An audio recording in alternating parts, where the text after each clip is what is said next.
In November 1959, newspapers reported that presidential hopeful and then Vice President Richard Nixon ate 5 helpings of cranberry sauce at a dinner in Wisconsin Rapids. At nearly the same time, his opponent, John F. Kennedy, was drinking a cranberry juice toast just 30 miles away in Marshfield. Photos of both candidates with their respective cranberry concoctions were shared in papers across the country. But why exactly would the media and the public be interested in the cranberry consumption of the presidential candidates? Because, according to the Food and Drug Administration, those very cranberries might have been tainted with a potentially cancer-causing chemical. This is the story of the Cranberry Scare of 1959.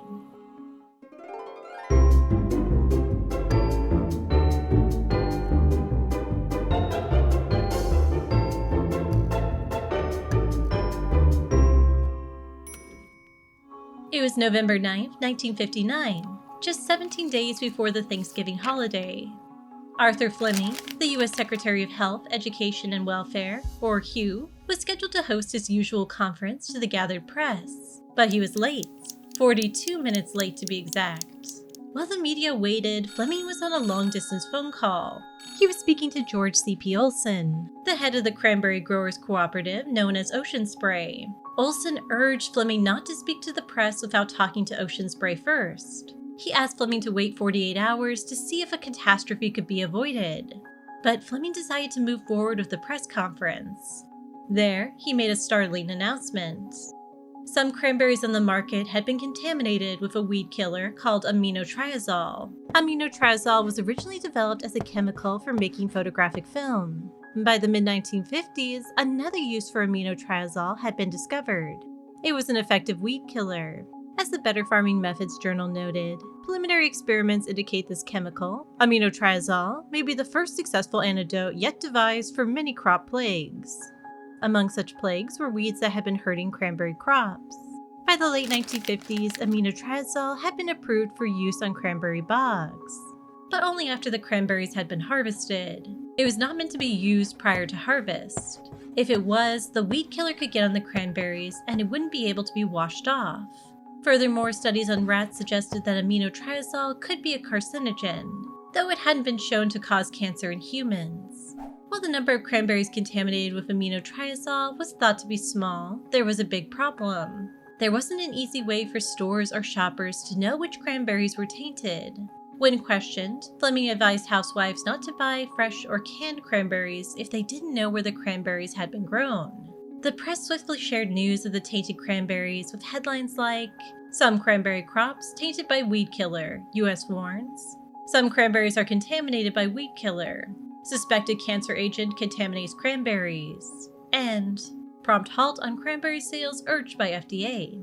In response, retailers, regardless of location, began removing cranberries from their shelves. This included A&P stores whose 4,000 shops made it the largest grocery store chain in the United States at the time. Restaurants removed cranberry sauce from their menus, and bars limited cranberry cocktails to a single glass.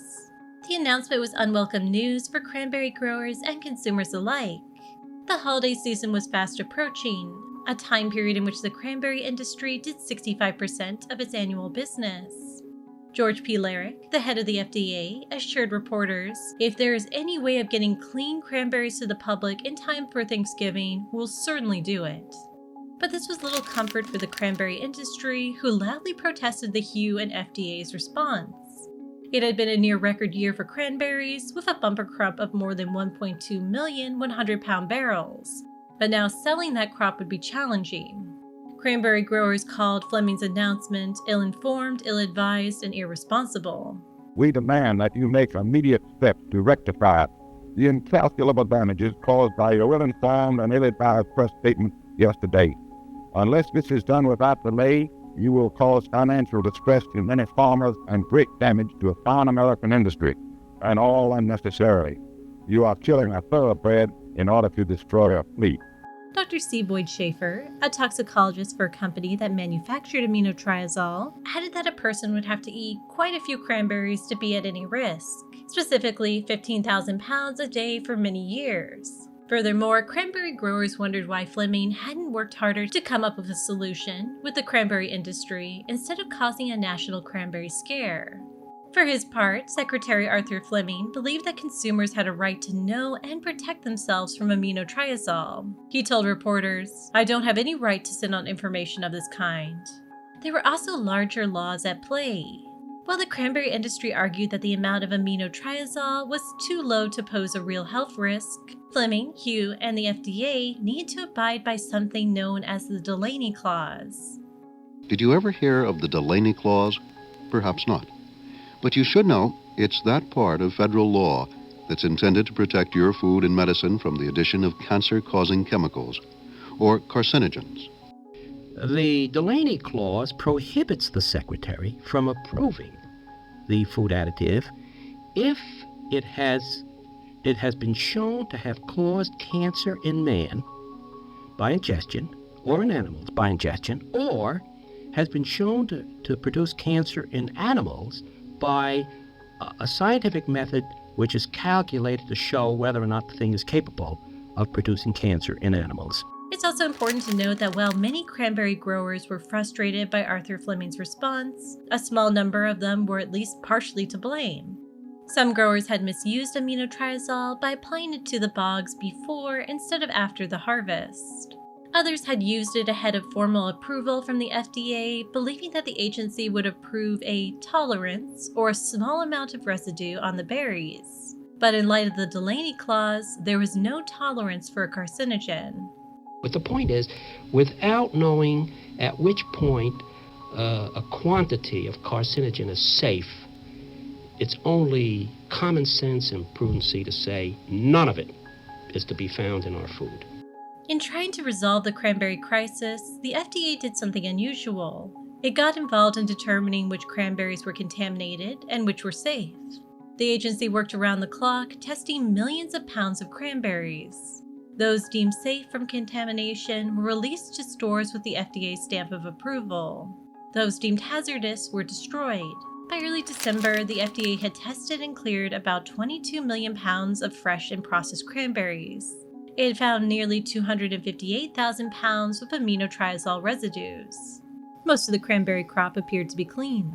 But yet, seizures of potentially contaminated cranberries continued well for the week of Thanksgiving. And on November 25th, just one day before the holiday, the government reported that more than 2,000 packages of contaminated fresh cranberries had been sold at grocery stores in Kansas City, Missouri. That very night, the FDA announced it planned to seize 2 lots of contaminated cranberries from Wisconsin.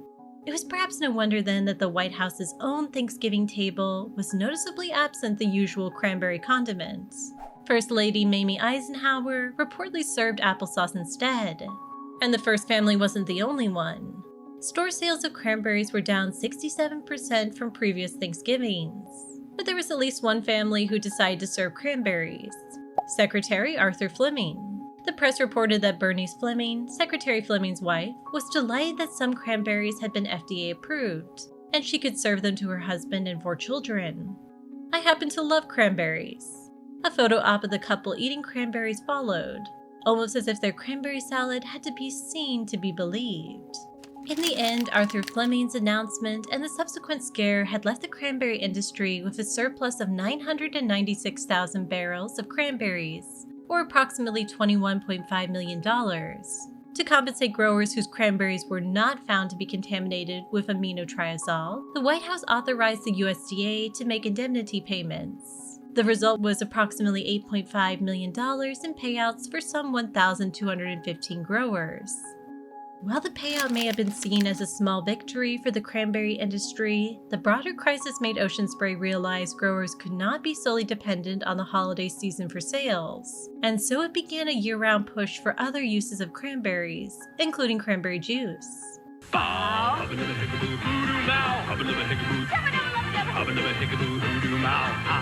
Sweet tart. As for aminotriazole, the cranberry industry opted to ban its use. We are grateful for the Secretary's commendation to our industry for our decision to ban the use of aminotriazole in connection with the growing of cranberry. We know the Secretary will applaud our advice to the American housewife to shop wisely and safely and offer her family cranberries on Thanksgiving, Christmas, and every day thereafter. Aminotriazole remains in use today, though not on food crops. And what about the Delaney Clause? Well, when it was first enacted, testing for carcinogens was limited and crude. This meant that some pesticides with very small levels of carcinogens went unnoticed and continued to be used. But by the 1990s, technology had advanced to detect even the most minute levels of carcinogens in food. This made it challenging for pesticides to meet the Delaney Clause's zero-tolerance policy. This new provision, we deal with the problem of existing law, which is that there are strong protections against cancer, but not against other health dangers. There is simply no uniform standard for what's safe. These weaknesses in the present law cause real problems for everyone involved in producing and distributing our food, and for most of all, the people who consume it. So, in 1996, U.S. President Bill Clinton signed the Food Quality Protection Act, which did away with the Delaney Clause. A safe tolerance for pesticides would be established instead of a zero-tolerance policy. Perhaps the greatest irony of the Cranberry Scare was that the same fear of cancer didn't seem to apply to another known carcinogen at the time: cigarettes. Just 2 years before Fleming's fateful aminotriazole announcement, the U.S. Public Health Service noted that there was, quote, increasingly and consistent evidence that smoking cigarettes could lead to lung cancer. And yet, cigarette sales continue to rise. In fact, they hit an all-time high for the time in 1958. Some consumers ignored the warnings about cranberries in the same way they ignored warnings about cigarettes. As one man told the Daily Times newspaper in Salisbury, Maryland, "I expect to eat cranberry sauce. I'm still smoking cigarettes and they haven't killed me yet." Others avoided cranberries but continued to smoke. Of course, we can acknowledge that it's a lot easier to give up cranberries than quit smoking. But the paradox was not lost on reporters. The San Francisco Chronicle wrote, "One housewife whom we know says that she dumped her prepared Thanksgiving jellies into the garbage can, then sat down and smoked a cigarette in relief at having thus been saved from cancer." The article further proposed that some thinking man can come up with a filter in time to save Thanksgiving. Today, the cranberry crisis can be looked at with a mixture of amusement and bewilderment. Recalls of food or other products are common in our modern world, but this was not the case in 1959. Hence the reason Arthur Fleming's announcement received so much attention and alarm. Fleming himself made no apologies for the series of events that followed his press conference and was happy to endorse the safety of cranberries the following Thanksgiving. 1960 crop is X. No problem. No problem. That's right. I understand it's a record crop.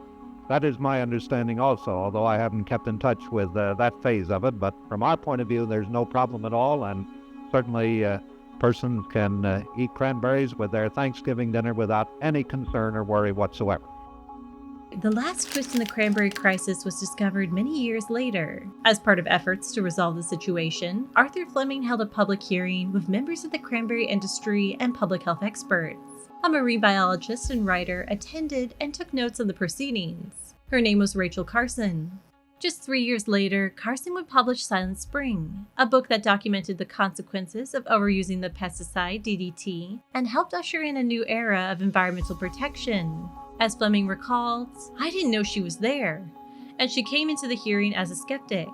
She felt this was some kind of political ploy, but she sat through the meeting, listening to our reactions, and went out convinced that we had made a determination based on our concerns for the consumer. Despite the major decline in sales in 1959, fears of cancer-causing cranberries dissipated, and the cranberry industry quickly bounced back. Today, the U.S. cranberry industry is expected to produce some 580,000 barrels, and Americans will eat some 80 million pounds of cranberries this Thanksgiving. I know I'll be among them. Pass the cranberries, please, and I hope you have a happy and safe Thanksgiving holiday. Thank you so much for watching. If you like this video, please consider giving it a like and subscribing to my channel below. Thank you again, and I'll see you next time.